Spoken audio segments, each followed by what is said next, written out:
Le médecin colonel Gilbert Aristide Nyanga, coordonnateur technique du Centre des opérations d'urgence de santé publique, vient d'effectuer une mission de travail pendant 8 jours à Pointe-Noire. Et c'est dans le cadre d'une étude pilote du circuit de transport des échantillons de Mpox, épidémie de la variole du singe, déclarée au Congo-Brazzaville depuis avril dernier. Dès l'entame de son séjour de travail, il est parti présenter ses civilités au préfet Alexandre Honoré Paca. Au centre de leur entretien, la riposte du Mpox dans le département de Pointe-Noire déjà touché. Et nous venons ici aujourd'hui dans le cadre des activités qui sont les nôtres. Parce que vous savez que notre pays a eu à déclarer l'épidémie de Mpox depuis le 23 avril 2024.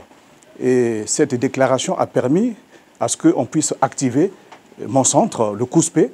Et cette activation a mis sur pied un système, le système de gestion d'incidents. Et dans notre paquet d'activités, nous avons l'âme de tout ce que nous faisons qui s'appelle le plan d'action en cas d'incident.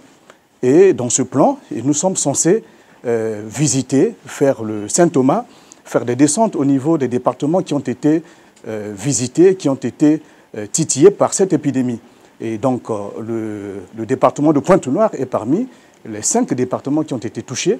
Et nous avons, parmi les missions qui sont les nôtres, produire régulièrement ce que nous appelons dans notre jargon les CITREP. Liant la parole à l'acte, le docteur Gilbert Aristide Nyanga et sa suite ont doté certaines structures sanitaires de la place, notamment l'hôpital général Adolphe Cissé, l'hôpital général de Luandili, l'hôpital général de Ngoyo, l'hôpital de référence du Tétier, le centre antituberculeux, le centre de traitement ambulatoire et le centre de santé intégré de Luandili qui ont reçu des kits de prélèvement, du matériel de conservation et conteneurs de transport sécurisés.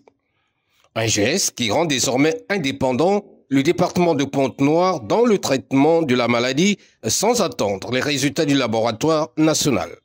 Nous avons constaté qu'au niveau du laboratoire, les départements sont dépendants du laboratoire national de santé publique. C'est-à-dire que si on prélève un individu qui a la suspicion de Mpox, cet individu devrait attendre, ou bien le système de santé devrait attendre au moins 14 jours à 10 jours avant d'avoir des résultats. Et ça, ce n'est pas bon pour le système de surveillance.